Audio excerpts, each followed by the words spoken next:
tardes. Muchas gracias por venir. Sean todos bienvenidos en este martes y 13, en el que nos reunimos aquí para compartir y disfrutar este acto cultural. Como tenemos costumbre siempre en la Casa del CESFED, hoy por la relevancia del ponente lo hemos hecho en el Ayuntamiento. Así que vamos a escuchar su intervención de Javier Bárcener Cuenca. Han venido muchos amigos boinas verdes, muchos militares, han venido a acompañarlo, se han desplazado desde algunos sitios para venir aquí. También quisiera dar comienzo saludando cordialmente al concejal de Cultura Jaime Jesús y a los miembros de la corporación, así como al director de la cárcel de Foncalén de Alicante, que también se ha desplazado porque le ha parecido muy interesante la conferencia, y a todos los socios y seguidores y simpatizantes del Faro, que estáis siempre ahí, siempre sois fieles. Os voy a leer unas pequeñas líneas sobre Javier Bárcener Cuenca. Él es comandante del Ejército de Tierra, especialista en unidades paracaidistas o de operaciones especiales. Cuenta con 25 años de servicio en unidades de élite. Ha participado en misiones internacionales en los Balcanes, en Afganistán, en Líbano e Irak. Cuenta con numerosas condecoraciones, entre ellas la Cruz de Mérito Militar y varias distinciones de la Real y Militar Orden de San Hermenegildo. Ha recibido formación nacional e internacional de alto nivel, como el curso de guerra en la selva de Brasil y el de vigilancia y contravigilancia en Portugal. Ha desempeñado puestos de gran responsabilidad, desde jefe de pelotón y de compañía hasta jefe de operaciones en misiones exteriores y profesor en cursos de formación especializadas. Además de su trayectoria militar, es autor de diversos artículos históricos y disertador habitual en instituciones de prestigio, donde desata y destaca por su claridad y vigor y capacidad divulgativa. Así que yo creo que le vamos a dar un fuerte aplauso.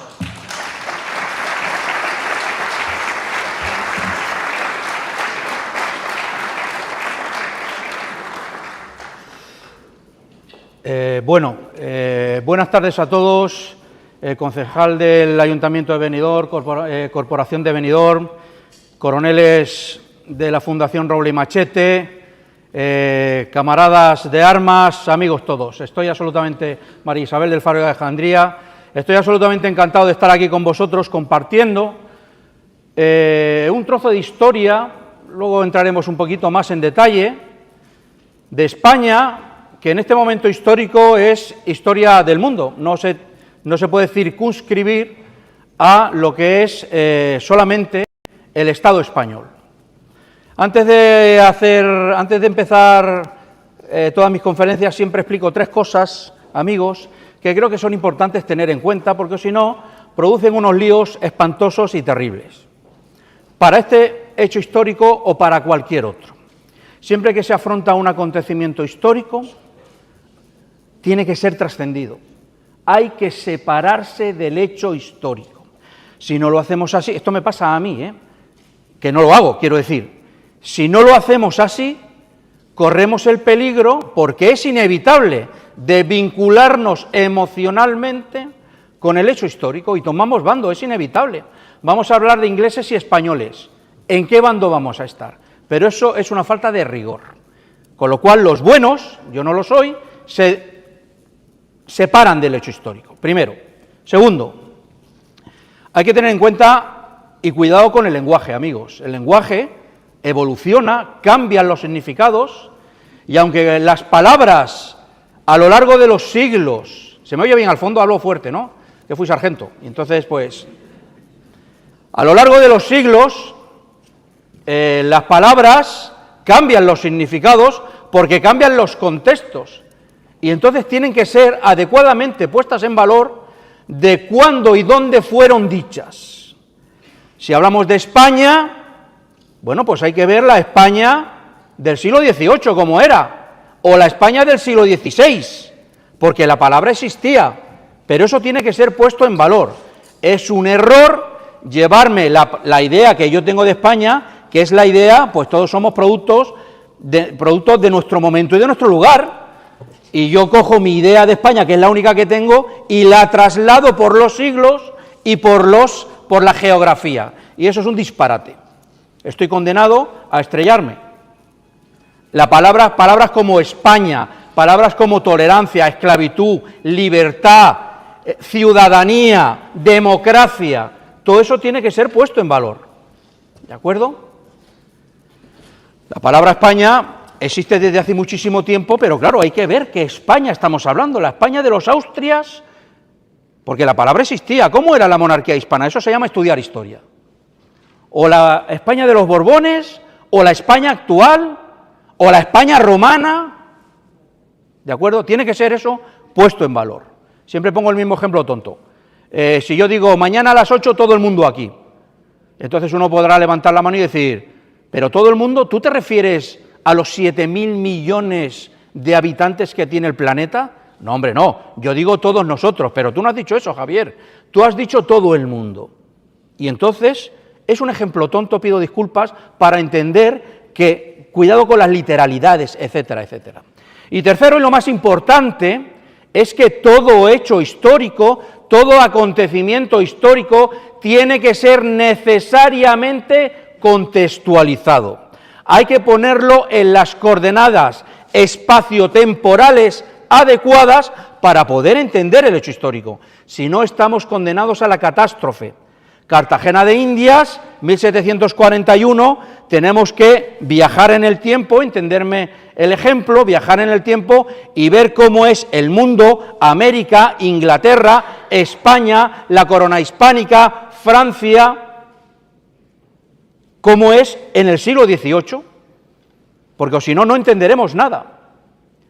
A eso se llama poner contexto, ¿de acuerdo? Tenemos que contextualizar.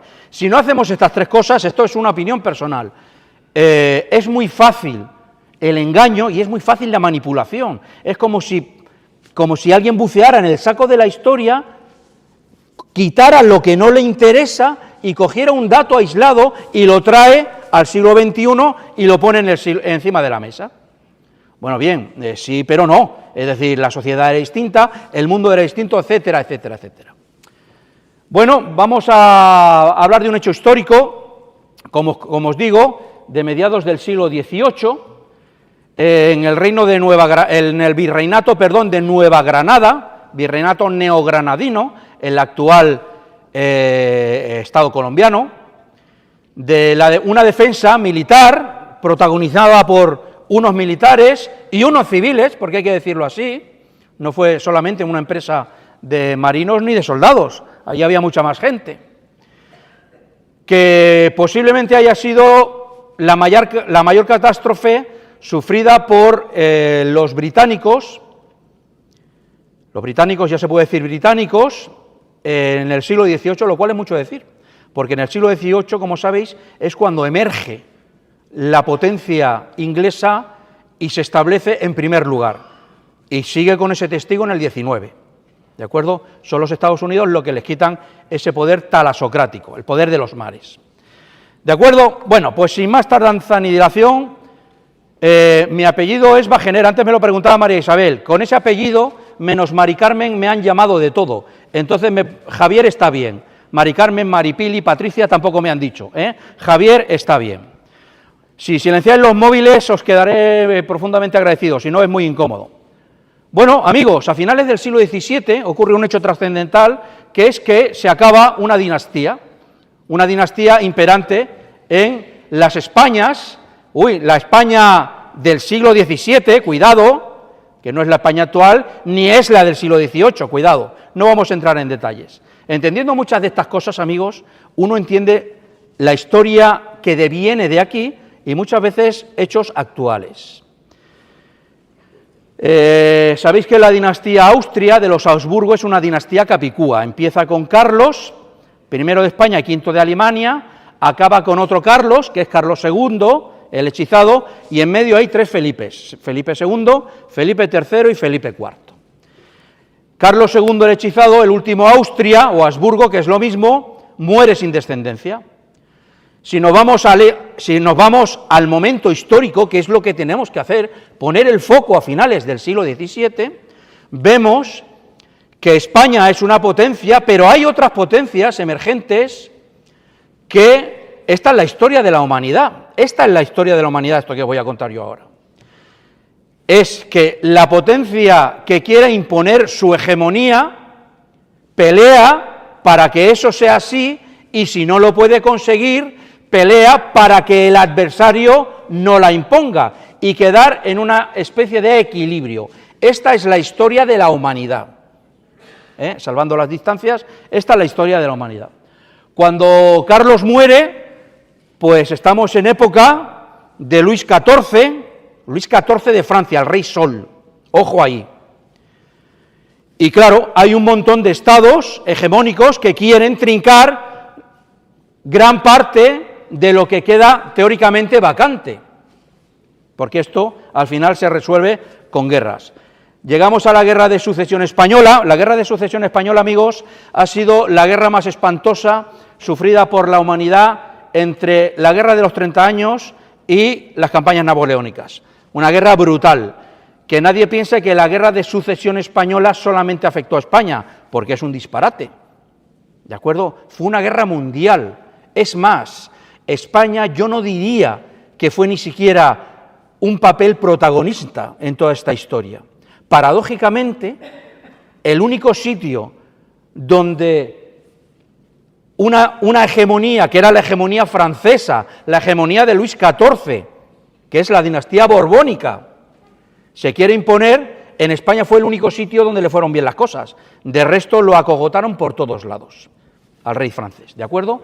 Y en el otro lado está la Casa de Austria, la Casa de Habsburgo, los continuadores de Carlos II, que quieren seguir trincando, lógicamente, y ahí cada uno con sus aliados. Lógicamente, donde está Francia, siempre en el lado opuesto, está Inglaterra, ¿de acuerdo? Cada uno con sus aliados y demás. No se puede hablar de España luchó contra, no, en España hubo de los dos bandos, Hubo bando borbónico y hubo bando austracista, no hubo bando español. Es un error. España contra Inglaterra, no. ¿Cómo que España? Hubo un montón de españoles que luchaban en el bando de Austria, ¿de acuerdo? Esto también debe ser puesto en valor. Bueno, finalmente esta guerra acaba con el Tratado de Utrecht en ese año. Hubo muchos tratados porque hubo muchos países, muchos países que lucharon contra otros muchos en muchos escenarios. Hoy lo llamaríamos una guerra mundial. Entonces hubo un montón de tratados, ahí lo veis, de Utrecht, Rastatt, Estocolmo, Frederiksburg, Passarowitz, no vamos a entrar, ¿vale? Que unos firman con otros, y bueno, tenemos que tener en cuenta que aquí incluso se estuvo barajando la desaparición de la idea de España como se había heredado del siglo XVI y XVII. ¿Qué cosas? Entonces, al final, es una guerra agónica, es una guerra muy larga, las guerras hace falta dinero para librarlas, siempre después de las guerras los países quedan exhaustos. Decía Napoleón, para librar una guerra hacen falta 3 cosas, dinero, dinero y dinero. Y al final, pues los países ya exhaustos, las arcas reventadas, pues establecen una serie de paces, de tratados. En el caso que nos afecta es el Tratado de Utrecht, en virtud del cual España pierde todas sus posesiones europeas, ¿de acuerdo? Pierde los Países Bajos españoles, que todavía quedaban, ya habíamos perdido Holanda, la actual Bélgica, más o menos, pierde Luxemburgo, el Milanesado, Nápoles, Sicilia, Cerdeña, Menorca se perdió, se firmó en el tratado, y Gibraltar. Todo eso pasó pues a una serie de potencias, porque para mantener el equilibrio, pues todo el mundo levanta la mano y todo el mundo quiere pillar, ¿de acuerdo? Bueno, Inglaterra fue la gran beneficiada. A Inglaterra se le concede durante 30 años el monopolio del comercio más lucrativo que ha existido en la historia, que ha sido el comercio de el tráfico de personas, mal que nos pese es así, el tráfico de negros en este caso. Los ingleses fueron grandes negreros, tanto es así que trincaron ese comercio, el monopolio, ¿de acuerdo? Asimismo, se le abre la puerta por primera vez en la historia a los ingleses a meter un barco, después se va agrandando, son dos barcos más grandes, a comerciar en la América española, ¿de acuerdo? Hay historiadores que consideran que es un poco el principio del fin, yo no sé si eso es así, ¿de acuerdo? Se le concede permiso a un navío para ir a las ferias americanas, ahora lo vamos a ver, a comerciar, se le abre la puerta por primera vez a Albión para ir a América a comerciar con las plazas ultramarinas españolas. En consecuencia, la nación metropolitana, España, se reserva el derecho, lógicamente, de revisar muchos de estos barcos para comprobar que no llevaban contrabando. ¿Esto qué produjo? Pues abusos en ambos sentidos. Hay que ser honesto, la historia con sus luces y con sus sombras. Cuidado, que entre la leyenda negra y la leyenda dorada o rosa hay una estrecha línea roja. Cuidado, ¿de acuerdo? Claro que hubo abusos, hubo muchos abusos por parte de contrabandistas ingleses y de guardacostas españoles. Hubo muchos abusos y al final se llega a una situación de la que ya no hay salida. Siempre que hablamos de Cartagena de Indias, hablamos de Blas de Lezo y Olavarrieta. Blas de Lezo y Olavarrieta, cuidado, todo el mundo lo asocia con Cartagena de Indias, claro que sí, ahí estuvo en otros muchos sitios, pero don Blas no es el jefe de la defensa de Cartagena, no es el responsable tampoco de la defensa de Cartagena, don Blas es el comandante naval, y el jefe de dotaciones, barcos e instalaciones de la Armada, de la Real Armada, ¿de acuerdo? Ese es don Blas de Lezo. Blas de Lezo, esto es una estatua que regaló España a Colombia en los años 50. Nace en Pasajes, en el País Vasco, bueno, muere en Cartagena de Indias el mismo año de la batalla, después de la batalla, luego lo vamos a ver.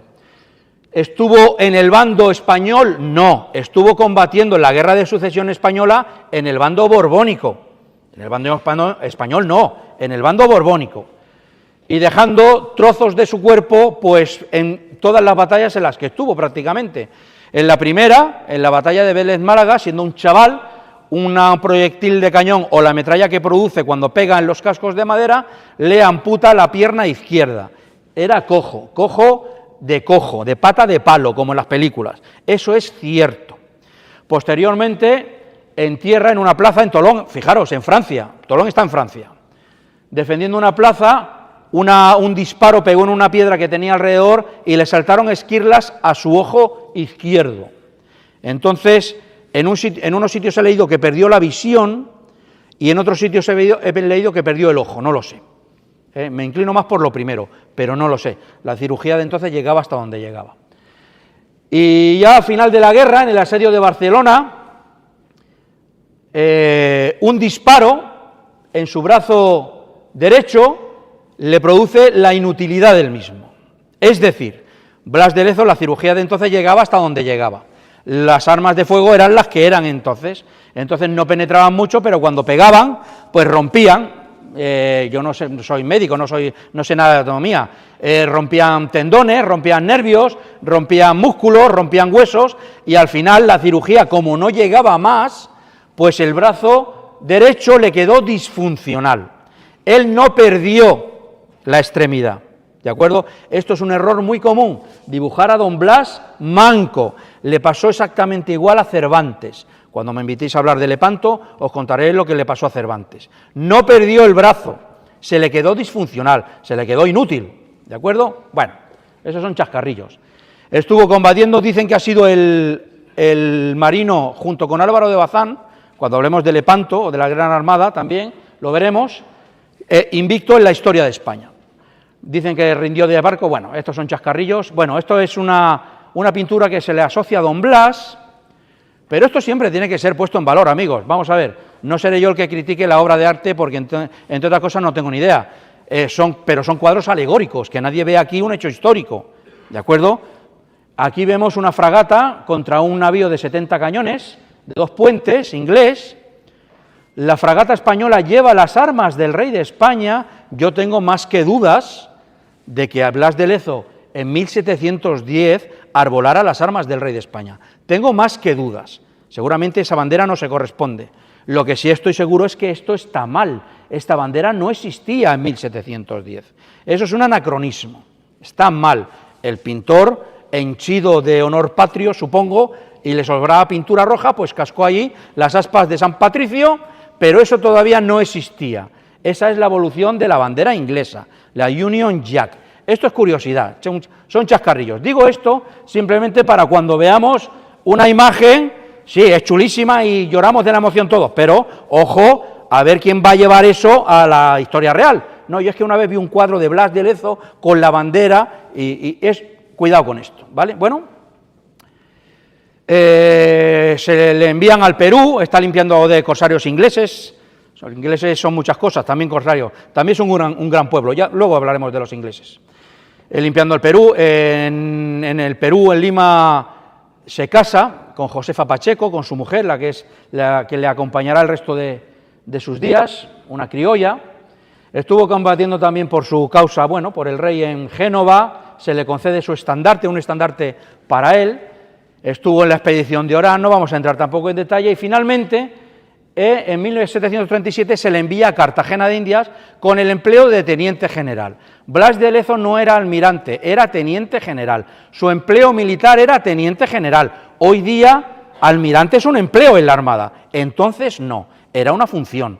La palabra existía y se utilizaba mucho, pero no era un empleo militar, ¿de acuerdo? Él era teniente general, igual que el virrey Eslava, que vamos a hablar ahora. Este es el estandarte de Don Blas, los cuarteles de Castilla, de León, de Borbón, la Orden del Espíritu Santo, de origen francés, Borbón, de origen francés, y el Toisón de Oro, de origen borgoñón, creo que es, lo trajo Felipe el Hermoso, Felipe I.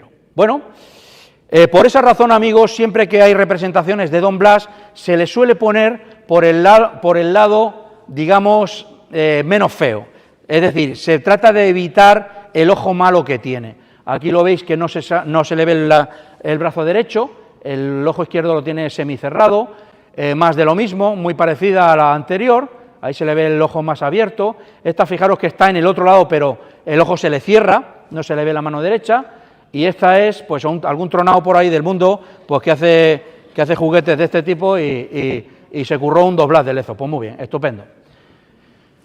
El virrey Eslava y la zaga, don Sebastián. Don Sebastián, al igual que Don Blas, combate en la causa, en la Guerra de Sucesión Española. Él es un general de tierra, hoy diríamos, no es naval, él es de los ejércitos de tierra.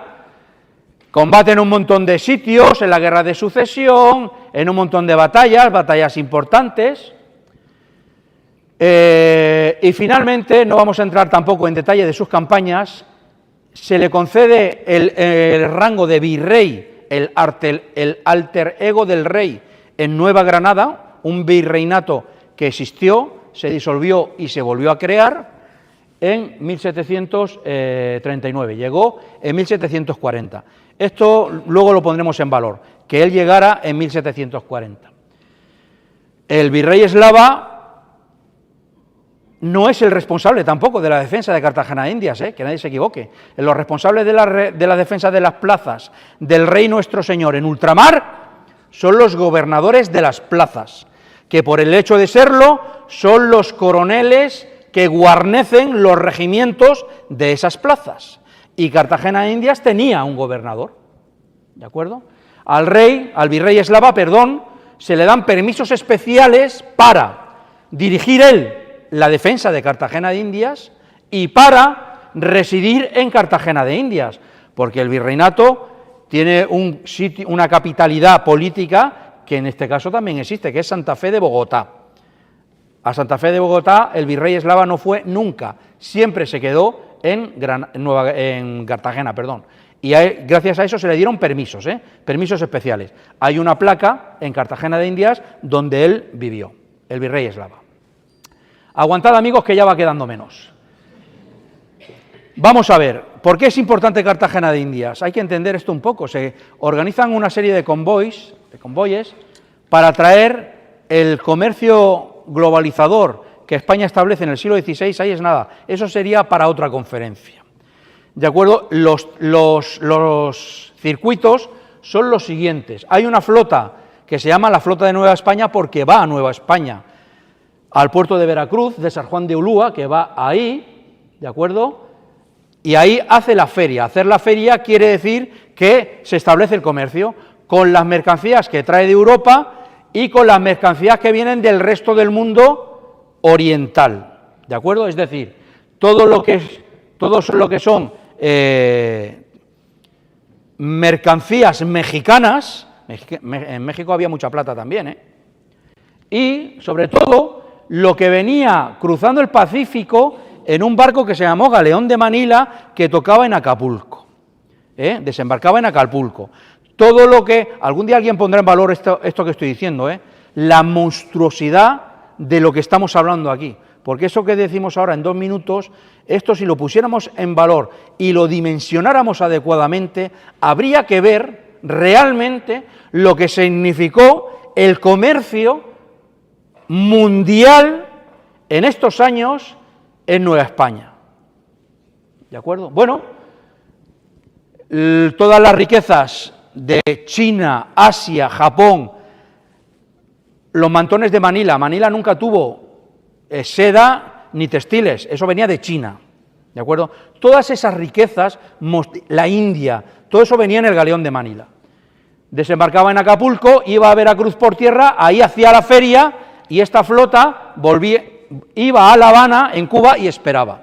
Había otra flota que iba a tierra firme al sur. Esta parte del continente sudamericano se llama tierra firme, por eso esta parte del continente sudamericano está infestada de fortificaciones costeras españolas.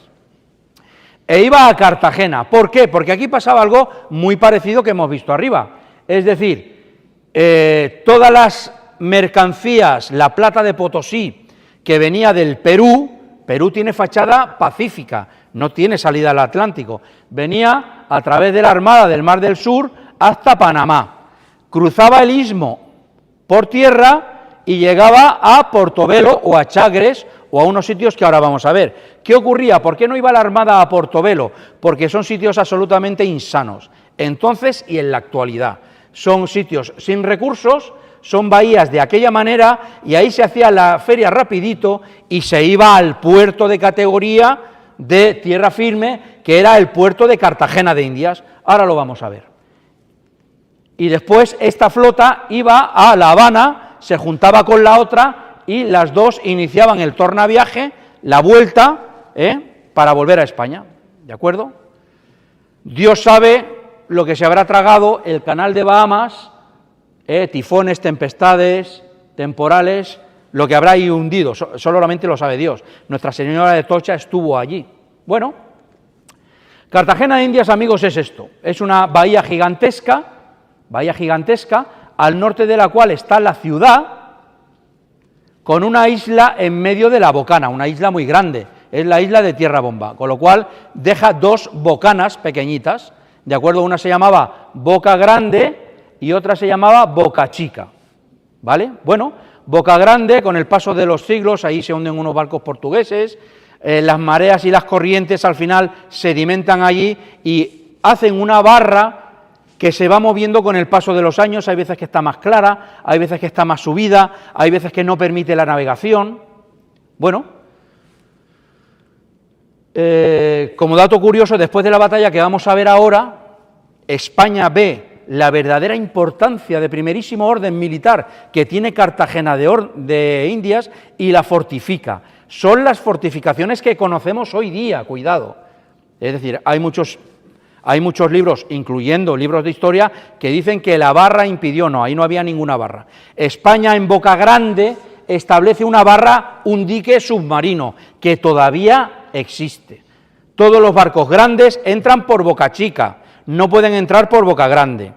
Aquí dentro hay una refinería, aquí dentro está la Escuela Naval Colombiana, no os digo los cruceros que entran aquí, los bicharracos que entran aquí. Todos esos barcos grandes entran por Boca Chica, no entran por Boca Grande. Bueno, a medida que van pasando los años, Cartagena de Indias fue muchas veces saqueada por ingleses, franceses, por todo el mundo. Se van estableciendo posiciones defensivas, fortificaciones, que cada vez van saliendo más de la propia plaza, o lo que es lo mismo, van dando una defensa en profundidad a la plaza. La primera de San Felipe de Barajas, luego veremos, es un fuerte pequeñito, luego lo vamos a ver. Luego protege la bahía interior, los fuertes de Manzanillo y Cruz Grande. Pasacaballos es un canal que conecta con el río Magdalena para suministros del interior del continente, así se llamaba, Pasacaballos. Esta es una foto, en fin, es del Google. Aquí, más que ver, se aprecia la barra submarina que construyó España. Esto es un petrolero, esto es un bicharraco. Ahora mismo lo que es la zona de Boca Grande actualmente es, iba a decir como Benidorm, no lo sé, como Miami. Es decir, edificios infinitos, hoteles infinitos, que llegan hasta las nubes, brutal, bestial. Es decir, llama la atención que acercándote en un barco solamente ves las siluetas de los pedazos de edificios que hay por allí. Bueno, amigos, finalmente la situación se va degradando. Los comerciantes ingleses necesitan mercados nuevos, necesitan colocar sus productos y el mercado americano no quieren que lo monopolice España, perdón que me atasco, ¿de acuerdo? Con lo cual obligan a su gobierno, porque el gobierno inglés no quería la guerra, esto es verdad, a la guerra con España. El mar de las Indias libre para Inglaterra o la guerra, y así fue.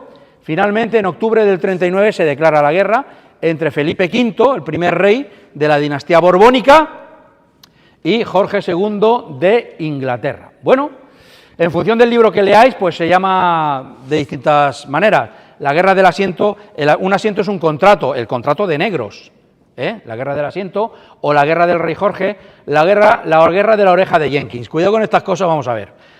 Muchas veces el dato que nos queda es el chascarrillo fantasioso. Yo no sé la historia que os voy a contar ahora si pasó, pero da igual.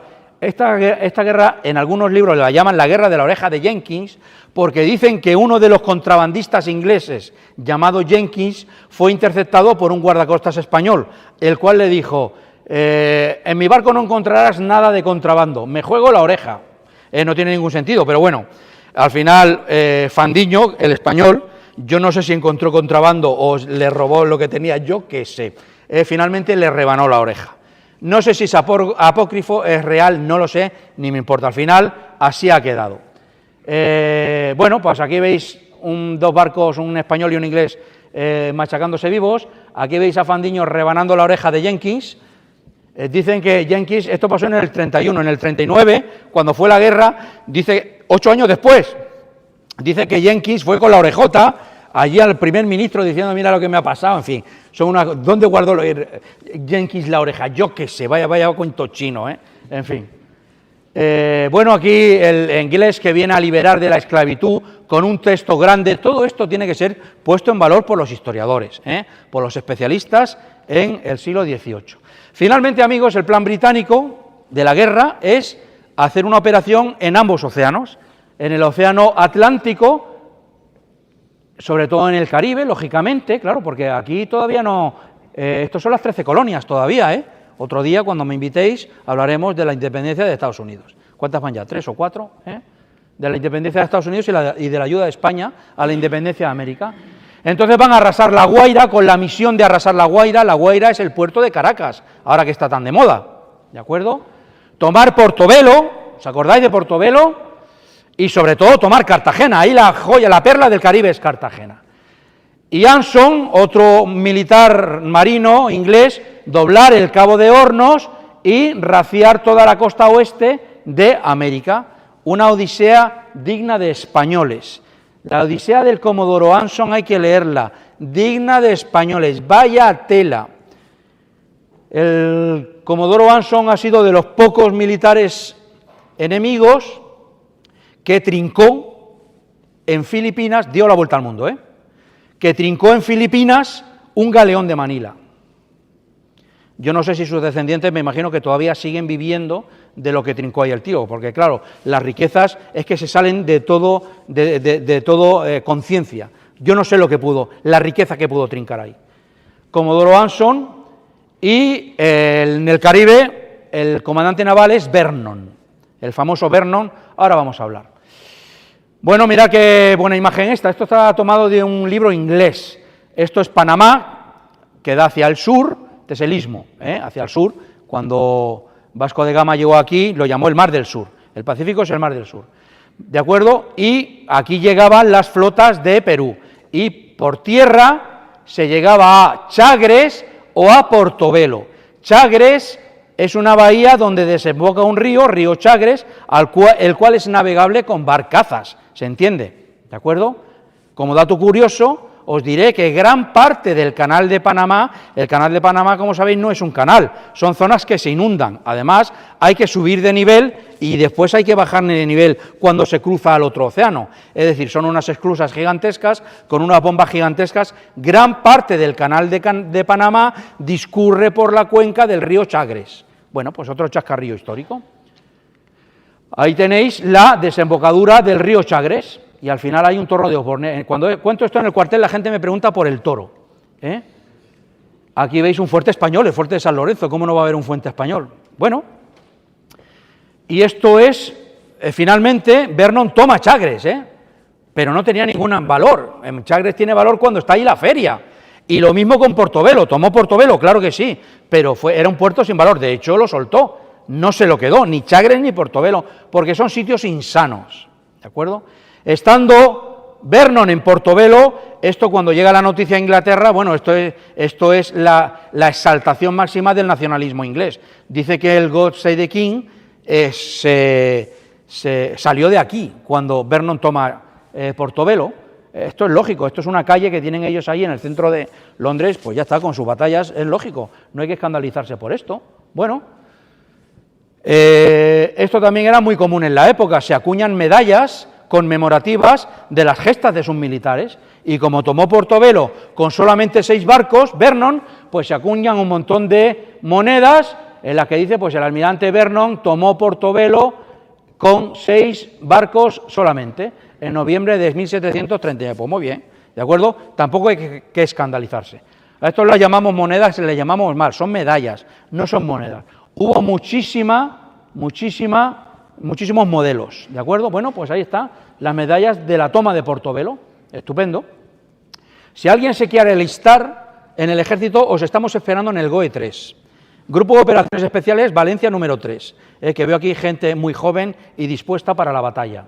No vamos a entrar en datos porque al final es muy farragoso, pero quedaros con esto, mirad, la Armada pone 186 barcos, la Armada Invencible, que nunca se llamó así, cuando me invitéis os lo contaré, la Gran Armada tenía 130, aquí viene Vernon con 186, de los cuales 50 son de guerra, 50 barcos de guerra, ¡qué barbaridad! Y dentro de esos 50 barcos de guerra, 8 son navíos de 3 puentes, que es la máquina naval más compleja que el ingenio humano ha podido dar en el siglo XVIII. Un navío de 3 puentes, ¿de acuerdo? Es decir, aquí Inglaterra lo trae todo para la toma de Cartagena, de Indias y del Caribe, porque tomar Cartagena es tomar América, amigos. Ya hemos visto la situación. ¿España qué tiene? Pues España tiene en Cartagena 6 barcos. Es una fuerza formidable, cuidado, pero claro, ¿comparado con qué? Con 50. Tiene 6 barcos, 6 navíos de línea, todos esos marineros y esos cañones, y el jefe es Blas de Lezo, comandante naval, ¿de acuerdo? No vamos a entrar en más datos porque al final es farragoso y al final nos liamos. Traen fuerzas de tierra al mando de Thomas Wentworth, el general Wentworth, 6.000 regulares de Reino Unido, de las colonias inglesas, de las 13 colonias inglesas en Norteamérica viene mucha gente de Virginia, lo vamos a ver ahora, con todos esos cañones, muy bien. Viene con él Lawrence Washington. Lawrence Washington fue el hermanastro de George Washington, héroe de la independencia americana y primer presidente de los Estados Unidos de América, además fue reelegido, me parece, ¿de acuerdo? Por esa razón, amigos, Lawrence Washington quedó tan impactado con la figura del general Vernon que cuando él vuelve a sus posesiones en Virginia A su casa, a su plantación, a sus tierras, las llama Mount Vernon. Por eso hoy día, cuando uno va a ver la casa de George Washington, el hermanastro, se llama Mount Vernon, y por eso ahí viene como Mount Vernon. Este es nuestro Vernon, ¿de acuerdo? Mount Vernon, aquí los americanos sabéis que son muy frikis, enseguida se visten de época, etcétera, etcétera. Bueno, ¿qué tiene España? Pues España tiene una fuerza infinitamente inferior. Esos peninsulares, esos indios, guerrilleros y mucho menos cañones. Ahora lo vamos a ver en el balance de fuerzas. El balance de fuerzas, Vernon no venía al mando de la expedición, venía un general superior que murió. Antes moría mucha gente cuando se cruzaba el charco, cuando se cruzaba el Atlántico. ¿De acuerdo? Con todos esos hombres y defiende España con el virrey, con esos otros. Es decir, en cuanto a hombres sería una proporción de 8-1 y de cañones sería una proporción de 4-1, una fuerza monstruosamente superior. El plan de ataque inglés es desembarcar, lo primero, bloquear Boca Chica. Así nos aseguramos que no entra ni sale nada grande de Boca Chica, de Cartagena. Desembarcar en la zona de la Boquilla, que está ahí, al norte de la ciudad, avanzar por tierra hasta Pasacaballos, donde venían los suministros, tomarlo y lanzar el ataque a Cartagena desde el único sitio donde se puede atacar, que es desde el este, desde aquí, desde el este, a la plaza fortificada, ¿de acuerdo? Bueno, Vernon lo intenta, pero es rechazado en la Boquilla. Finalmente sabe que tiene que combatir en Boca Chica. En Boca Chica es donde está la defensa fuerte de España, la defensa fuerte de la bahía. Lo vamos a ver ahora. Esto es Boca Chica. Esto es una foto semiactual. Antes había un fuerte aquí. Vamos a ver, este fuerte lo he puesto yo encima porque este fuerte, que es el actual, entonces no existía. ¿De acuerdo? El fuerte de San Luis era el antiguo y el fuerte de San Fernando es el actual, el nuevo. Y aquí había una batería que existía entonces y ahora también, la batería de San José, que es esa. Esa L fue posterior. Aparte de esto, hay una serie de baterías, Chamba, Santiago, San Felipe, hay una serie de baterías para reforzar el paso de Boca Chica. El paso de Boca Chica, ya veis lo que es estrechito. Y aparte de esto, de los 6 barcos que tiene don Blas, 4 los manda aquí. Se queda con 2 detrás. 4 los manda aquí, porque son conscientes de que la defensa de Boca Chica es la defensa trascendental. Esto hoy se llamaría una defensa móvil. Quiero decir, es ganar espacio, ceder espacio, para ganar tiempo. ¿Por qué? Porque con el tiempo, en estas latitudes, viene el mosquito, vienen las enfermedades. España sabe mucho de esto, en Cuba y en Filipinas. Cuando me volváis a invitar, hablaremos también del 98, de Cuba y de Filipinas. España sabe mucho de esto, y así aconteció. ¿De acuerdo? Bueno, aquí había una cadena que cerraba la bocana, esto era muy común, en todas las bahías cuya boca es bastante cerrada, era muy común cerrarla con una cadena, impedir el paso de barcos con una cadena sobre troncos que flotaba y se tensaba y no se podía pasar. Esto pasaba en muchos sitios, en Cartagena de India, en Cartagena de España, en el Ferrol, en Santander, en San Juan de Ulúa, en San Juan de Puerto Rico, en La Habana, en Santiago de Cuba. Era muy común, ¿de acuerdo? Bueno, pues los ingleses, amigos, el día 20 de marzo empiezan a bombardear a las baterías que se refugian en el fuerte de San Luis. Los ingleses desembarcan porque necesitan desembarcar, porque para atacar una fortaleza de estas características hay que hacer una brecha. Esto no se puede tomar al asalto porque son muros de piedra. Y para hacer una brecha tengo que bajar artillería gorda, artillería de sitio, artillería para machacar a base de pepinazos, perdonadme la expresión, a base de castañazos, un sector determinado de la muralla para que se derrumbe. Todavía no hay munición explosiva, eso todavía no existe. Aquí el único efecto de las armas de fuego en el siglo XVI, XVII, XVIII y gran parte del siglo XIX son los efectos cinéticos del proyectil, es decir, el leñazo que pegue, punto y final. ¿De acuerdo? Velocidad y masa de proyectil, no hay más. No hay nada explosivo. ¿Había morteros? Sí. ¿Rellenos de pólvora? Sí. Eso, la pólvora todos sabemos que no es explosivo. Si no lo sabéis, os lo digo yo. La pólvora no es explosiva. Hace pum, pero no es explosivo. La reacción química es distinta. Bueno, desembarcan efectivamente una batería de sitio y finalmente abren una brecha y lanzan el asalto y llegan a tomar San Luis. Maldición. Han tomado la llave de la puerta de la entrada a la bahía de Cartagena de Indias. Una vez toman San Luis, los barcos estaban machacados vivos de tanto combate, han sido casi 3 semanas, el 5 de abril, ya viene el mosquito, ya ha llegado la enfermedad, nos podemos imaginar en estas latitudes y en las condiciones higiénicas del siglo XVIII, en las duchas, el aseo personal, inexistente. Cuando los ingleses toman San Luis, pues lógicamente toman San José. Don Blas hunde los 4 barcos en Boca Chica para taponar la bahía. Sí, me hacen ahí el gesto para que beba agua. Para taponar la bahía, con la gran desgracia de que los barcos los hundió, no taponaron la bahía y encima los ingleses capturaron uno, que paradójicamente era el buque insignia de Don Blas, la Galicia. Estaba machacado, no sirvió para nada. Hoy día sabemos dónde está hundido porque los ingleses lo abandonaron. Luego lo vamos a ver. ¿De acuerdo? Es decir, estos 4 barcos no sirvieron para nada. Allí se quedaron. Bueno, amigos, pues esto ya está... Aquí ya está todo el pescado vendido.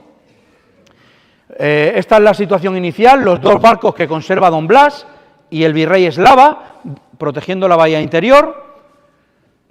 Y los ingleses fuera, toman Boca Chica, porque la tomaron, entran en la bahía, esto mirando desde el norte, toman pasacaballos, ya no pueden entrar suministros, el virrey ordena hundir los barcos en la bahía interior para taponar la entrada, tampoco lo consigue. Cuando vayáis a Cartagena de Indias, en el Museo Naval de Cartagena, lo llaman el Museo del Caribe, creo que es, ahí está el ancla de uno de estos barcos, del Conquistador. Bueno, pues curiosidad, chascarrillo, solamente sabe Dios lo que habrá hundido en la bahía de Cartagena de Indias, eso también es verdad, sabe Dios lo que habrá hundido ahí en la bahía de Cartagena de Indias.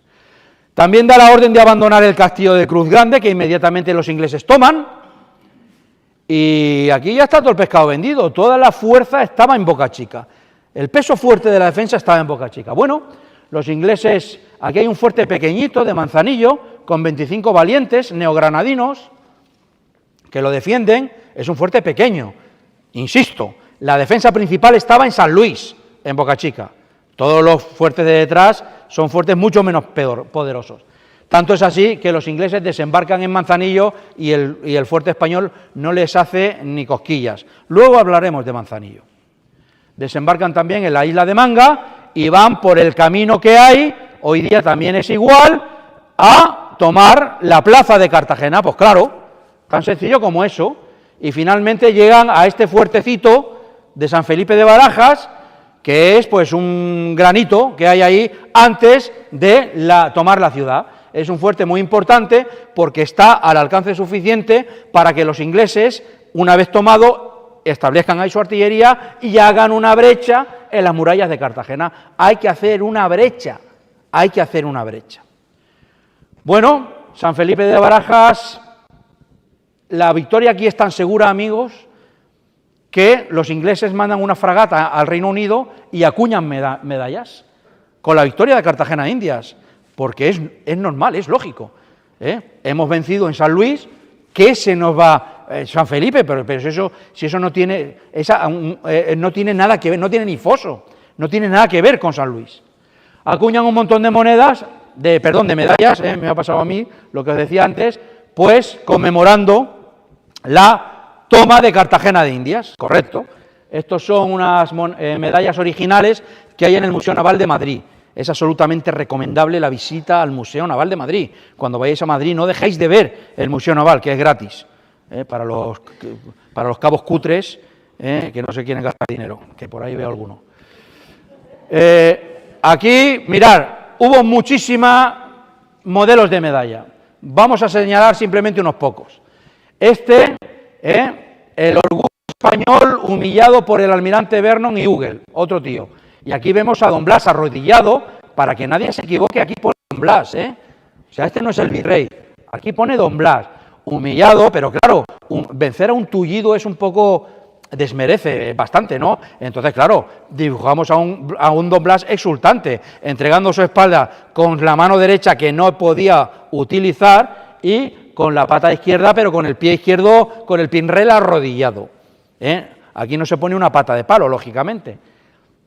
Ellos tomaron Cartagena en abril del 41. Fijaros, aquí está la cadena, y aquí Don Blas huyendo. Blas, claro, para ridiculizarlo, es normal. Otra, más de lo mismo, Don Blas igual, entregando aquí. Fijaros que aquí, paradójicamente, pues ponen el motivo de Portobelo. Pues muy bien, son medallas, estupendo, ¿de acuerdo? Vamos, que esto ya va como un misil. Este es el fuerte de San Felipe de Barajas en 1741. Es un fuerte pequeñito, en forma triangular, reforzado con un pequeño hornabeque al norte. Da igual, un fuerte pequeño. Fijaros qué bien se ve aquí la ciudad, ¿eh? Un puente fortificado, y ya aquí este es el barrio de Gesemaní, y esta es la ciudad, pero todo esto ya es Cartagena de Indias, ¿de acuerdo? Y por aquí va el camino para entrar a la ciudad. Bueno, Don Blas, cuando había estado antes del virrey, él llegó antes que el virrey. Vernon tanteó 3 veces Cartagena. Las 2 primeras el virrey no estaba, estaba Don Blas, que ayudó al gobernador a establecer las defensas de la plaza. Claro que sí, ¿de acuerdo? Y entre otras cosas cavó trincheras, limpió fosos, limpió campos de tiro, acumuló proyectiles de artillería, acumuló cureñas de artillería, acumuló pólvora en muchos sitios. Bueno, pues ahí veis las trincheras de San Felipe. Y finalmente, España defiende con unos 1000 hombres, no llegan, muchos de ellos marineros, ¿vale? Y los ingleses atacan con 4000, claro, pues si ellos tienen muchas más fuerzas, pues ¿cómo no van a atacar con 4000? 3200 en una primera oleada y 800 detrás por si necesitan una reserva. Bueno, atacan por el este es el sitio más fortificado, las escalas no llegan arriba del todo, gracias a que Don Blas había limpiado esos fosos de tiro. Aquí viene Lawrence Washington, atacan simultáneamente por el oeste, aquí viene el coronel Grant con sus granaderos, en el oeste son rechazados, el coronel Grant muere ahí, desplaza el ataque al norte, en el norte también son rechazados, de los 3200 ya hay más de 500 bajas, esto es algo absolutamente inasumible en cualquier fuerza de asalto, estos son unas cifras espantosas. El esfuerzo del este, las escalas no llegan, como os contaba, se va hacia el sur, donde también es rechazado. Finalmente, pasa la batalla, sigue la batalla, las bajas inglesas de 3200 llegan a 1500, la mitad, disparate total. Aquí se desinfló el esfuerzo inglés. Pero finalmente, camaradas, tiene que intervenir la reserva, los ingleses lógicamente salvan la reserva, y gracias a eso el ataque llega hasta las puertas de la fortaleza. Vencen al final las trincheras, sobrepasan las trincheras, y entonces ocurre el milagro. ¿Qué milagro? Pues entonces ocurre lo que nadie se esperaba. Nadie se esperaba. ¿Producto de qué? Producto de muchas cosas. ¿Producto del valor? Claro que sí. No seré yo el que lo niegue. El valor de los españoles, claro que sí, pero también el odio a muerte al invasor, el estar cansado de todo, el morir matando, el hay que defender a la familia, todo eso se juntó en una serie de hombres de Neandertal, que supongo que estarían hasta arriba en la fortificación, abrieron las puertas, calaron bayonetas y lanzaron un asalto a la bayoneta, a pie. Esto para los ingleses es algo absolutamente impensable, es decir, ahora que habíamos llegado a las murallas, resulta que nos contraatacan 200 tíos a la bayoneta, no sé yo las palabras que saldrían por esas bocas, no lo sé, y entonces el esfuerzo inglés lógicamente se detiene, empiezan a recular. Blas de Lezo y el virrey eslava, que están en la ciudad, ellos no estaban en San Felipe, estaban en la ciudad, lo ven y lanzan otra carga a la bayoneta desde dentro. Con lo cual, aquí el asalto inglés se desinfla.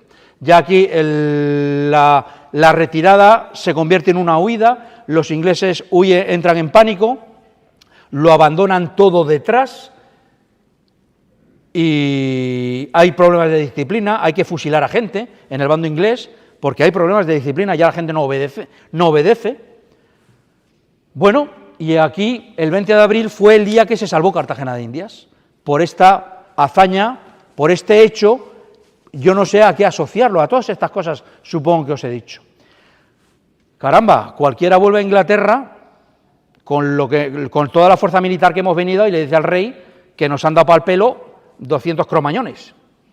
Entonces vamos a tomar Manzanillo, que lo habíamos dejado detrás, ¿os acordáis? El fuerte de Manzanillo, ahí lo veis, un fuertecito pequeño, defendido por 25 valientes neogranadinos. Mirar al fondo qué bien se ve, esto es Boca Grande, Boca Grande. Aquí están los dos barcos españoles hundidos, y bueno, aquí los ingleses van a tomar Manzanillo y cañonean, hacen una brecha, lanzan un asalto. ¿Qué es lo que hace aquí el capitán Baltasar de Ortega, neogranadino? Él tenía cañones que metió dentro para que el bombardeo enemigo no los dañara. Cuando los ingleses lanzan en asalto, saca los cañones y tira con metralla. Es decir, hay 200 muertos, una cantidad, 200 muertos cuando hay 25 defensores. Todavía tiene que haber trozos de inglés por ahí desperdigados, incrustados en las palmeras. Digo yo qué sé. Allí nos acercamos una vez con una barca, un pequeño esquife. Esto ahora mismo es algo del gobierno de Colombia. Entonces fuimos ahí un grupo de valientes a hacer unas fotos, nos salió una patrullera, nos interceptó, lo intentamos por la tarde, vinieron 2 patrulleras y ya al borde de la guerra, antes de entrar en una guerra con Colombia, ya desistimos del intento. Luego hubo otro conato que ahora os contaré. Amigos, no lograron tomar el fuerte de Manzanillo. Ahora cualquiera vuelve a Inglaterra y le dice al rey que ni Cartagena ni Manzanillo. Finalmente, amigos, los ingleses están pajareando, birding, como dicen algunos violentos del GOE 3, pero ya no hicieron nada más serio porque ya se quedaron desinflados, no tenían más fuerza, habían perdido todo su empuje militar, habían perdido toda la sorpresa, las enfermedades siguen haciendo mella y ya finalmente, amigos, pues Vernon toma la decisión de destruir el fuerte de Castillo Grande, o Cruz Grande, es el mismo. Aquí todavía queda también un baluarte. Y el fuerte de San Luis y largarse a Jamaica. Esta fue la batalla de Cartagena de Indias. Hubo una serie de intercambios epistolares, no vamos a entrar. Bueno, amigos, ¿qué perdió España? Pues dependiendo de las fuentes, estos son datos, tampoco vamos a entrar en detalle porque siempre es farragoso, depende del libro que leamos. Los 6 navíos de línea, los hemos visto, los 6 los hundimos las propias tripulaciones, nos cuesta 200 muertos, muere Don Blas, ahora lo vamos a ver, los ingleses pierden 19 navíos de guerra, 4 fragatas, transportes, hay muchos barcos que tienen que ser abandonados porque ya no hay gente suficiente para tripularlos, hay un montón de deserciones y hay entre 8 y 10, casi la mitad, entre 8 y 10.000 muertos, está tomado de fuentes inglesas, entre 8 y 10.000 muertos en el bando inglés. Amigos, ya queda muy poco. ¿Qué fue de Vernon? ¿Qué fue del almirante Vernon? Bueno, pues el almirante Vernon se quedó por allí en Jamaica, se acercó a Santiago de Cuba, desembarcó ese mismo año en Guantánamo, donde 150 años después desembarcarán sus primos americanos. Cuando me empecéis a hablar del 98 os lo contaré. No llegó a Santiago ni de lejos. Guantánamo está muy lejos, en la manigua cubana, en la selva cubana, está muy lejos. Se acercó también por Portobelo, no volvió a intentar tomarlo, ya estaba ahí el virrey estableciendo sus defensas, se volvió a acercar por Cartagena, tampoco intentó otro ataque a Cartagena. ¿Esto es para dar ambiente romántico o hay alguien enamorado? Bueno, cuidado con las carteras que por ahí hay un cabo, vale. Bueno, perdonadme la broma, ya no me vais a invitar más, lo sé, siempre me pasa. Soy un inmaduro. Bueno, finalmente es recibido con todos los honores en Inglaterra y tiene un gran memorial, no está enterrado, tiene un memorial en la abadía de Westminster, visita altísimamente recomendable. Los ingleses son un gran pueblo, las cosas son como son muchas cosas más, pero también son un gran pueblo, y tienen en la abadía esa todos los prohombres de Inglaterra, los tienen ahí, Isaac Newton, militares, políticos, los tienen ahí, es brutal, absolutamente recomendable, hay una cola kilométrica, pero merece la pena, en Westminster. Amigos, ¿qué fue del virrey Eslava? Bueno, pues el virrey Eslava, después de esta batalla, pues claro, alcanza la fama Total, es ascendido a un empleo superior, capitán general, él era teniente general, igual que don Blas, Hizo un informe negativo sobre don Blas de Lezo, ¿por qué? Pues no lo sé, me faltan todavía leerme 2 libros, pero es que no me da la vida. 2 libros importantes para poner en valor esto que os voy a contar. ¿Hubo choque de trenes en el bando español? Sí. ¿El virrey Eslava chocó frontalmente con Blas de Lezo? Sí. En el bando inglés pasó igual. Vernon chocó frontalmente con Wentworth, chocó frontalmente con Wentworth, con el general de tierra, el naval con el de tierra. Pasó exactamente igual. Aquí el virrey Eslava incluso llegó a cesar a don Blas de Lezo. Qué cosas, ¿verdad? Bueno, hace un informe negativo al rey para informarle del mal comportamiento de don Blas durante la batalla. Bueno, llegó a ser ministro de la guerra. ¿Qué fue de don Blas? Don Blas, con ese informe infame, entra en una gran depresión, muere poquito después de verano, en septiembre, en Cartagena de Indias. Posiblemente, vamos a ver, aquí quedaron 10.000 cuerpos ingleses insepultos en toda la bahía. Con estas latitudes, con estas temperaturas, aquí la epidemia estaba servida, posiblemente muriera de peste. He visto de todo, que por las astillas de una granada, no tengo ni idea. Seguramente don Blas murió de peste. Y menos mal que murió. ¿Por qué? Porque un mes más tarde viene un funcionario de España a arrestarlo, a don Blas de Lezo, a arrestarlo y a llevárselo para España para pedirle responsabilidades por el informe que había hecho el virrey. Lógicamente no pudo haber nada de eso porque ya estaba muerto. No se sabe dónde está enterrado, esto también lo pongo, lo digo con la boca pequeña. Me tengo que leer estos libros porque parece ser que hay nuevos estudios que dicen donde hay mucha probabilidad donde esté enterrado. En cualquier caso, dicen que él dijo que me entierren ahí en la ermita de la Veracruz al lado del convento de San Francisco. Estos principios del siglo XX, y este es el convento de San Francisco a mediados del siglo XX. Y esta es la ermita de la Veracruz a mediados del siglo XX. Dicen que dijo que pidió ser enterrado ahí, yo no lo sé. Lo que sí sé es que posteriormente, fijaros esta fachada tan característica, es un teatro, el Teatro Colón, y la otra fachada es otro teatro que se llama Teatro Cartagena. Yo cuando estuve aquí, me asomé por esa verja y se veía el cielo. Quiero decir, aquí el nivel freático sube, baja, siempre está en obras, no lo sé. Si Blas de Lezo alguna vez estuvo enterrado en la ermita de la Veracruz, vete tú a saber dónde ha acabado don Blas, o los restos de don Blas. Este es el fuerte de San Felipe de Barajas en la actualidad, cuidado, cuando se refuerza. En 1741 solamente existía este triangulito de arriba y este hornabeque del norte. Después es cuando se establece esta fortaleza, ¿de acuerdo? Dicen que es, esto lo dicen ellos, hay que ponerlo también en valor, los colombianos, ojo ahí, dicen que es el segundo sitio más visitado de Sudamérica después del Machu Picchu, dicen, yo no lo sé. Si alguna vez queréis saber lo que pasó allí, me llamáis por teléfono, yo lo digo, porque el guía os va a contar un cuento chino, un cuento colombiano. Pero bueno, ahí está el tío, lo digo con todo cariño, no deja de ser un tío que se está buscando la vida, lo digo con todo cariño, lo digo en serio, además lo reconozco. Ahora bien, el rigor, pues bueno, pues eso, a la orden. Bueno, esta la encontré hace relativamente poco, que poco queda ya. Esto es una iniciativa particular, para nuestra vergüenza y escarnio. Los ingenieros superiores industriales de la Comunidad Valenciana tuvieron esa idea, hicieron esta placa y la pusieron, según he leído, a los pies de la muralla del fuerte de San Felipe, de Barajas. Allá que fui yo con mi cámara, primero pregunté a la colombiana que estaba, mi amorcito, que estaba vendiendo los tickets de entrada. No, usted está muy equivocado, señor. Aquí no hay ninguna placa. Sí, hombre, sí, mira, la placa esta. No, señor. Bueno, me escapé de la comitiva, empecé a buscarla, me trincaron. Pasó algo parecido con Manzanillo.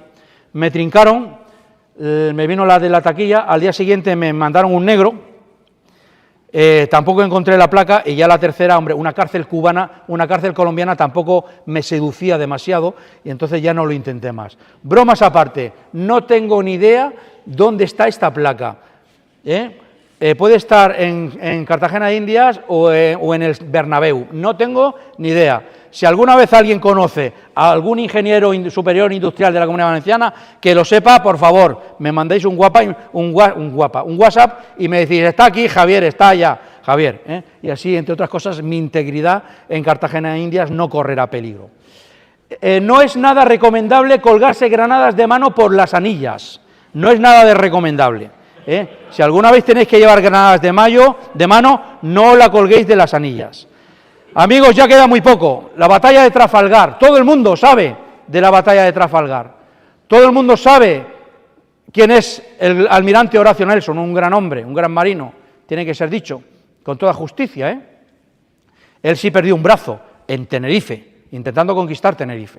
Todo el mundo sabe la frase legendaria que dijo Nelson en Trafalgar. Nelson, como los grandes militares, como los grandes hombres, como los valientes, muere en su puesto de combate, muere en el alcázar de su navío, ahí.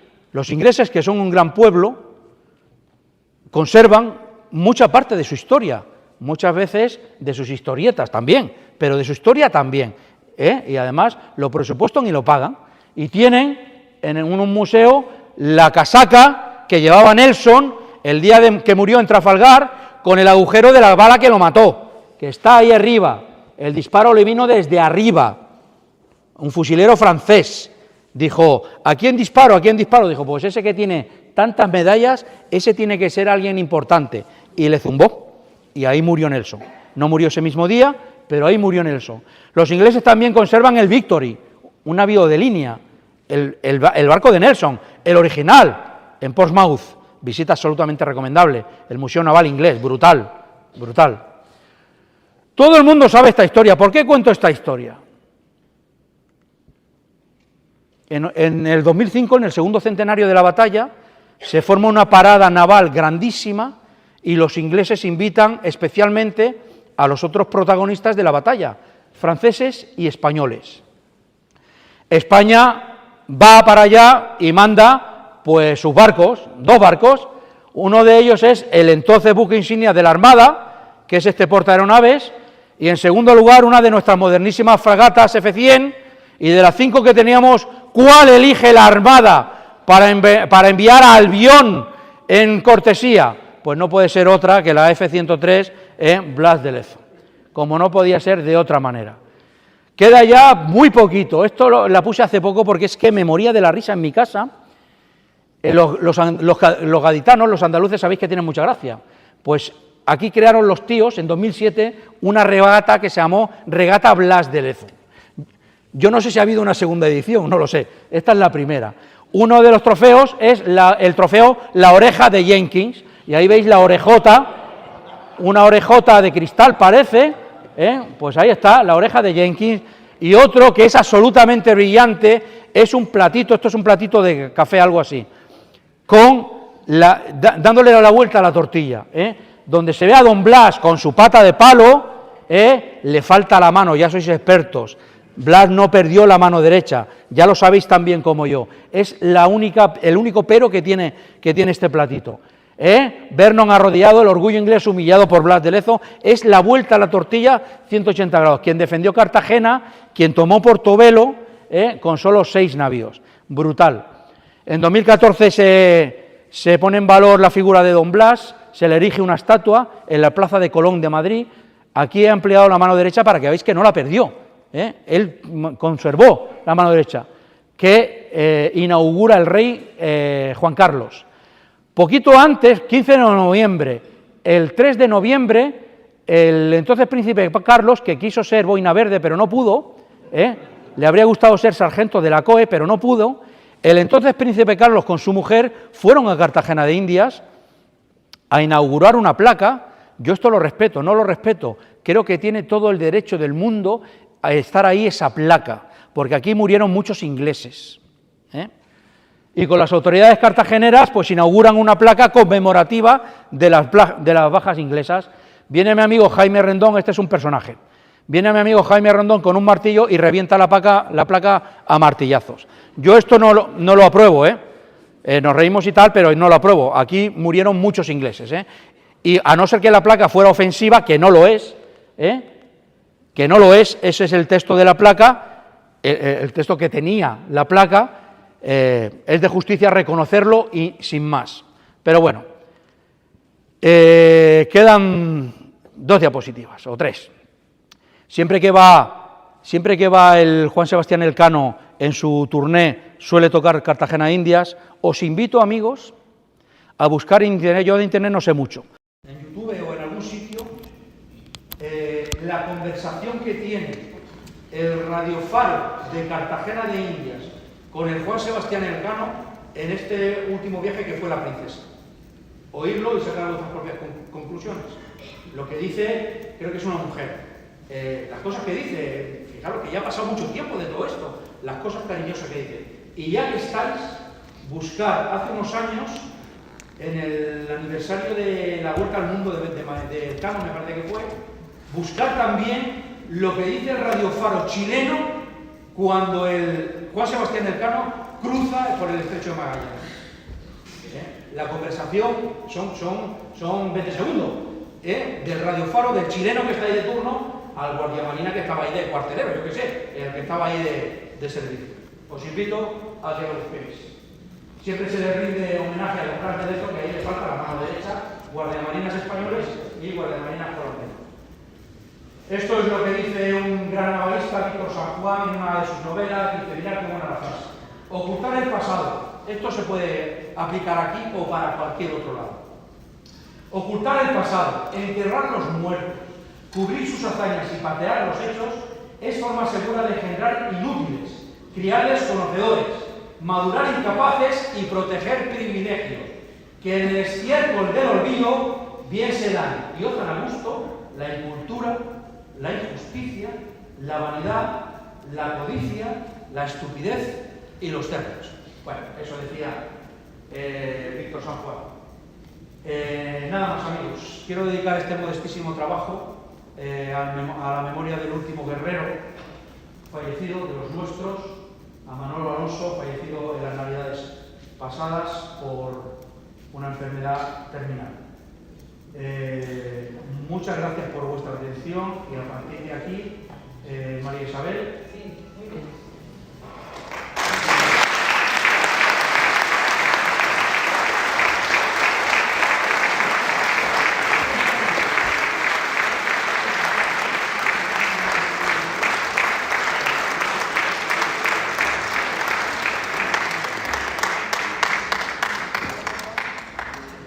Muchísimas gracias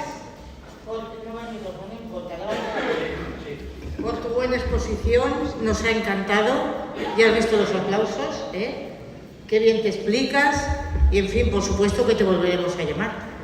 Cuando tengamos un hueco, te volveremos a llamar, ya miraremos el tema, porque nos ha encantado.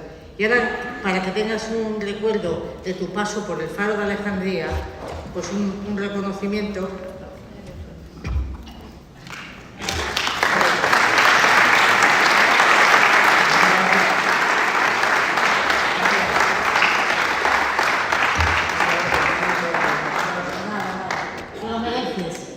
Ahora vamos a empezar con las preguntas, que seguro que hay muchas.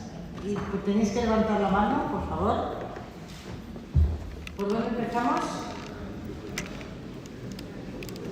Venga, no seáis tímidos, a ver, los compañeros, los amigos. Sí, por favor. He leído en varias publicaciones que el tema de las medallas no era cierto, pero aquí me presentó fotografías de ellas. Entonces, ¿confirmas que fue real una acuñación de la moneda? Hay infinidad de ellas, pero no lo veamos como una moneda de curso legal porque no lo era. Eran medallas conmemorativas, ¿de acuerdo? Era algo normal. Lo que pasa es que, claro, en el caso de Cartagena se anticiparon. Tanto es así que en el Museo Naval puede usted ver, coronel, que hay muchas de ellas originales. Además, con muchos motivos, de muchos materiales, muchas veces metiéndose en política, todo esto tiene que ser puesto en valor por expertos, porque el partido Tory se mete con los Whig o al revés, hay figuras determinadas, tiene que ser puesto en valor. pero eso está más que documentado, está en Portobelo y en Cartagena de Indias. Eso no es ningún cuento chino. Dicen, yo ahí ya sí que tengo mis dudas, que el rey prohibió hablar, yo ahí tengo mis dudas, no lo creo, de la batalla de Cartagena de Indias, pero he puesto lo de Trafalgar para poner en valor realmente, amigos, que de Trafalgar va en el ADN del nacionalismo inglés. No se puede entender Inglaterra sin Trafalgar y sin la Armada Invencible, que nunca se llamó así. Ya os lo contaré en otro momento. Es genético. Lo sabemos hasta nosotros. Sin embargo, Nelson en Trafalgar tenía 27 barcos de guerra. Vernon en Cartagena tenía 50. El doble. No sabemos nada de Vernon. Es un poco para ver quién nos ha escrito nuestra historia, qué historia hemos leído y qué historia hemos creído y muchas veces producido. Esa es la realidad. Más, por favor. Sí, venga, animarse. ¿Así? ¿Quedan herederos? ¿Perdón? Si quedan descendientes de Blas de Lezo. Buena pregunta.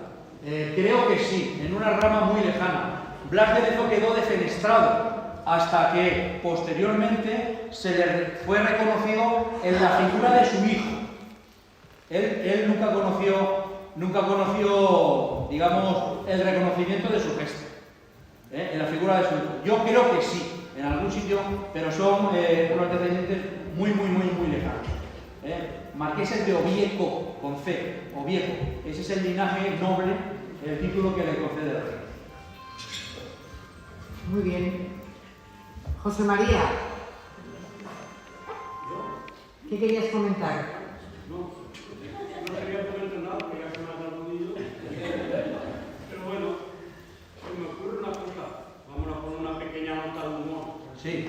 No sé si a Blas de Lezo le llamarían los Cupas. ¿Él? Le llamarían los Cupas porque lo tenían todo. Sí. A ver, desde la primera, ya sé que es una... Cronológicamente, desde la primera herida hasta la última, ¿cuánto tiempo transcurre? Porque este hombre no podía hacer prácticamente nada. Todas sus peores heridas fueron en la Guerra de Sucesión Española. En la Guerra de Sucesión Española, la primera me parece que fue en 1704, de 1704 al 14, en 10 años.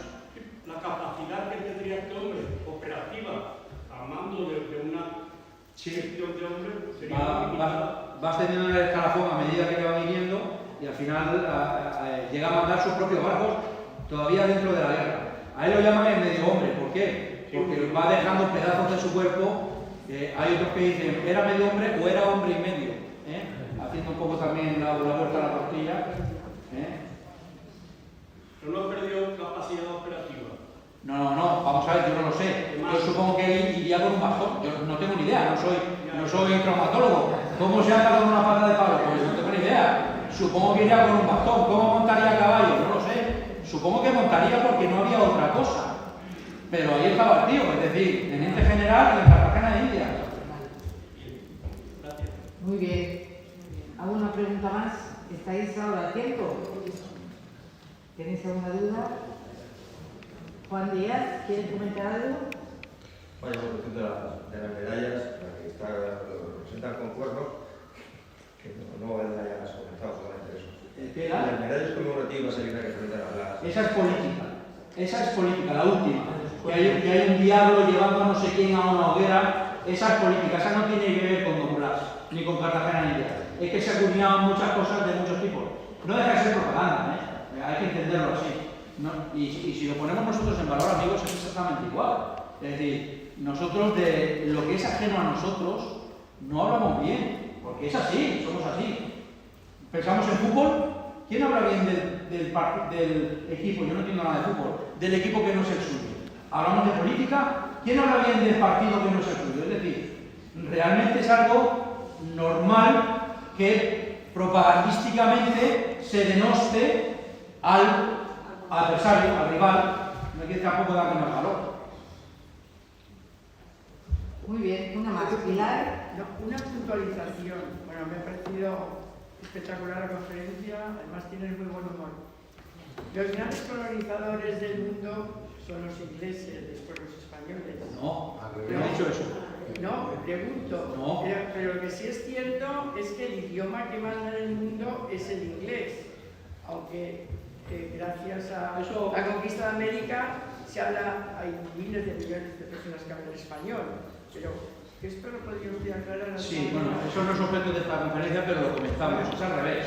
Los primeros fueron los portugueses, que hay que ponerlo también en valor. España aprende a navegar en el siglo XVI, vamos a ver, en la navegación en el Atlántico, es que no he querido entrar, los vientos alisios, las corrientes, eso los primeros que lo dominan son los portugueses.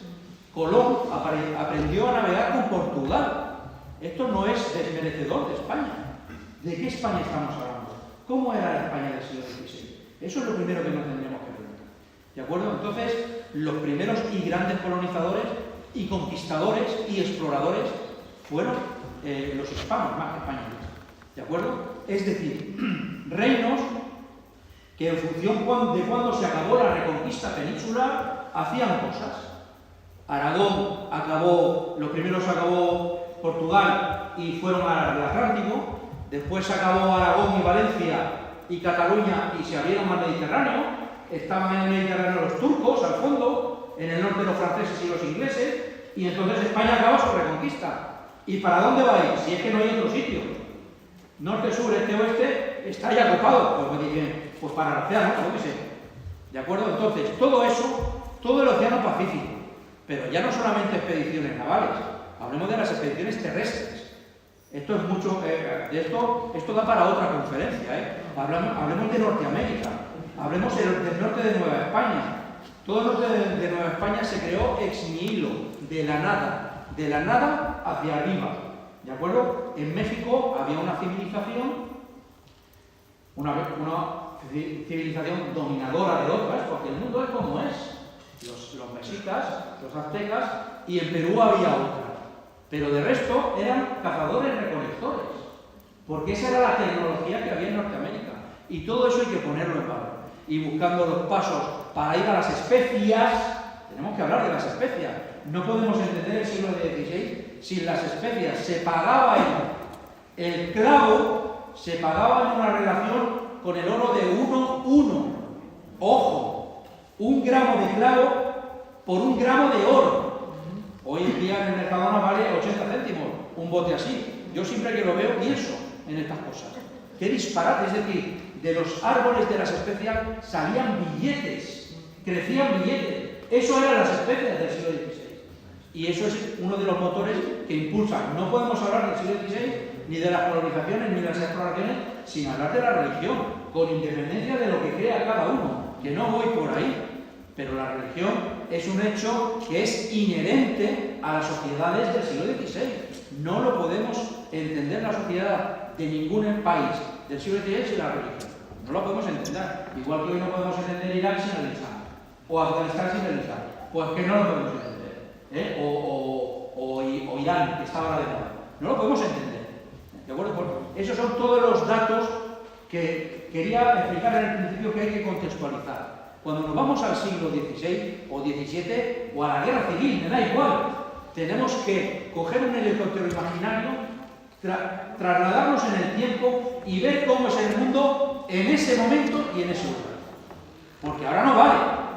Ahora no vale. Muy bien, 2 preguntas más y nos marchamos. Francisco y después... Sí. Muy bueno. Yo, a nivel de su opinión, en el tema de la guerra entre los Austrias y los Borbones, ¿cuál cree que tendría más derecho de haber asumido la corona? Es su opinión. Y una segunda. Y sobre el tema este que ha puesto de las mentiras que nos hacen, que nos ocultan, ¿cree que ahora mismo nos está pasando eso, que nos están ocultando nuestra historia y por eso estamos dejando de ser un país fuerte y somos un país sumiso? Vamos a ver. Es una pregunta que no puedo contestar. Es su opinión, opinión. Si no quiero que usted mañana me vea en la cárcel. Vale. Me llevo este trabajo a la cárcel. Vamos a ver. Del tema de leyenda negra, eso no es una cosa actual. Eso es muy viejo. Eso lo explica muy bien Roca Barea. Eso viene sobre todo con el cambio de dinastía. Pero no es otra cosa que una guerra de propaganda. Felipe II ganó todas las batallas excepto la de la propaganda. Yo creo que muchas de las batallas ni siquiera fueron libradas. Porque no se sabe, de gran parte de nuestra historia no sabemos nada. Ya no digo de Cartagena India, de la independencia de Estados Unidos. No sabemos nada, no sabemos nada. ¿Por qué? No lo sé. No lo sé. Muchos grandes consumidores y productores de leyenda negra somos los españoles. David eras, ¿no? ¿David? ¿No? Francisco. David es el cabo. Francisco, somos los españoles. Rara es la ciudad que no tiene un museo de la Inquisición, con cuentos chinos, máquinas de tortura. Eso sí, de la Inquisición nadie lee. Y la Inquisición, los tribunales, está por escrito, ¿eh? Nadie se documenta. Todo el mundo fue un panfleto holandés, o un panfleto alemán, o un panfleto inglés, y de bueno, pues como el duque de Alba aquí aparece dibujado que se come a los niños, pues era caníbal. Como que no, aquí está dibujado, ¿de acuerdo? Pero eso pasa en España así, ¿eh? Hay que leer, hay que documentarse. Y la primera pregunta, eso de derecho, cuidado, porque el derecho de hoy día no tiene nada que ver con el derecho de siglos pretéritos, donde esa palabra habría que ponerla en valor por especialistas en derecho antiguo, vamos a decir. ¿Qué derecho tenía? Pues al final el derecho, Francisco, es el que tenga el ejército más gordo. Y eso es así, esa es la historia de la humanidad. Si no tenemos una razón, nos la inventamos. Y si no la inventamos, la decoramos, la engordamos, la minimizamos. Pero al final el imperio grande pues se come al pequeño. Sí, como pasa con Trump y Venezuela. Yo ahí yo no tengo... La última pregunta. Otra vez. Francisco, me voy a apagar tu teléfono, Francisco. Tu micrófono, Francisco.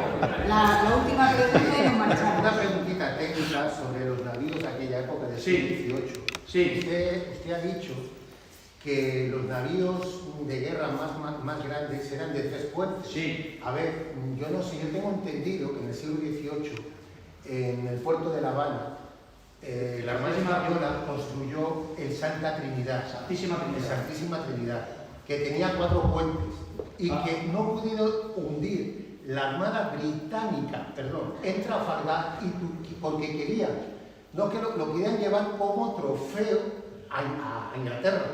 Y en el camino, en el Canal de la Mancha, como era tan enorme, lo tuvieron que soltar. La historia se la cuento yo. El Santísima Trinidad fue un navío de 3 puentes.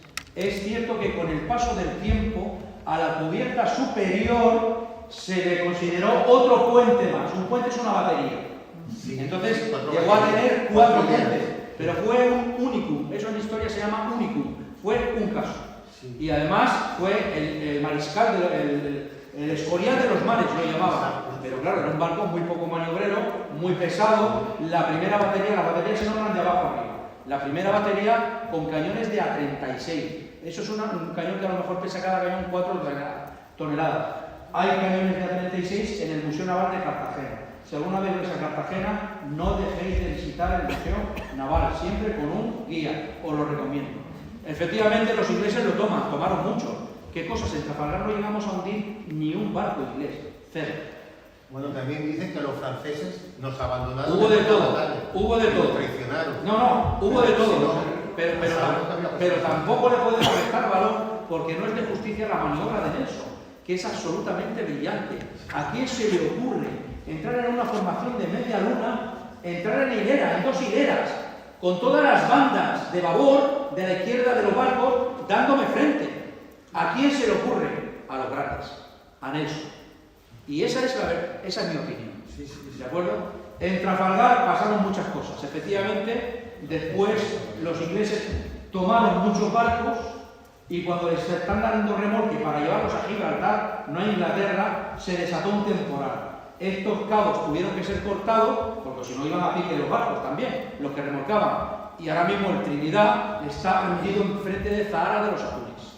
Allí fue abatiendo, cuando el viento pega en una embarcación se llama abatir. Fue empujando, abatiendo, hasta que ya el barco se hundió. El barco estaba machacado, ¿eh? Pero tuvo 4 puentes. 4 puentes. El único. Ese cuarto puente se puso antes durante el siglo XVIII. Claro. Por eso digo, yo no sé si durante el siglo XVIII o a principios del XIX. Trafalgar fue en 1818. No. El barco no fue concebido como un navío de 4 puentes. Se le añadió un puente más. Fue concebido como un navío como el Real San Felipe. Sí. Tenía otros barcos muy parecidos. Que fue construido en La Habana. En La Habana. Muy bien, ya lo dejamos aquí y a la próxima. Hablaremos de Trinidad. Nada,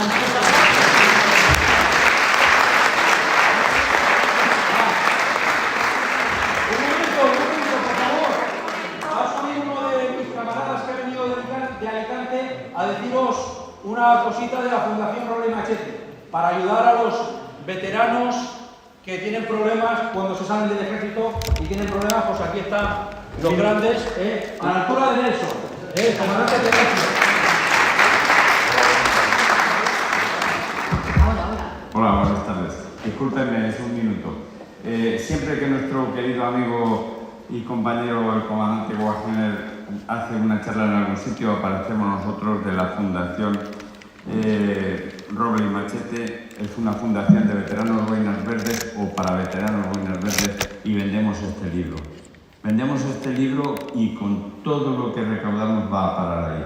Ayudamos a gente dando becas a los niños para comedores, dando ayudas de formación a las mujeres y a los maridos. Tengan en cuenta que la gente cuando se va del ejército, cuando le dan la baja en el ejército, tiene 45 años y con 45 años miren ustedes para atrás y a ver lo que tenían pendiente, hijos en la universidad, las letras de la casa, en fin. Estos chicos se van a la calle con 600 euros. Y entonces hay que buscarles trabajo, porque si alguien les pregunta, ¿tú qué sabes hacer? Ellos solo pueden decir, yo he estado 25 años en operaciones especiales. Sí, pero ¿qué sabes hacer aquí en mi empresa? ¿Que es de licores o es de otra cosa? No sé, de turrón, de fábrica, No, yo soy soldado de operaciones especiales o cabo. Pero en mi empresa no sabes hacer nada. Pues entonces lo que nosotros hacemos es ayudarles y darles formación. Este libro son relatos auténticos, vividos y contados por quienes los, repito, vivieron, quienes estuvieron en ellos. Se darán ustedes cuenta de que han visto películas donde los americanos, los ingleses hacen cosas impensables, pues aquí hay narraciones de españoles de a pie que también han hecho cosas impensables y que la sociedad española no conoce. Si a ustedes les apetece conocer un poco más a estos chicos, aquí tienen el libro, bueno, en la puerta tienen el libro, lo vendemos en la puerta. Seguro que les van a gustar las aventuras y además les va a resultar entretenido y van a ayudar a que la Fundación ayude a la vez a estos muchachos y a sus familias. Y nada más, gracias a Faro de Alejandría y a Maribel por darme.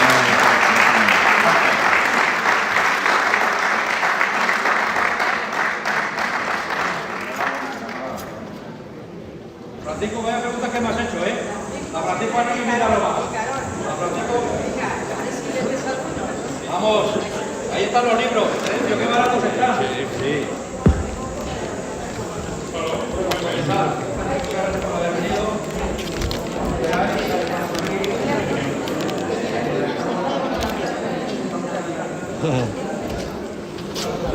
Bueno, pues aquí cortamos la conexión en directo desde el Ayuntamiento de Benidorm. Nos vemos desde Benidorm con amor. Hasta luego. Gracias. Uy, se ha caído una pieza.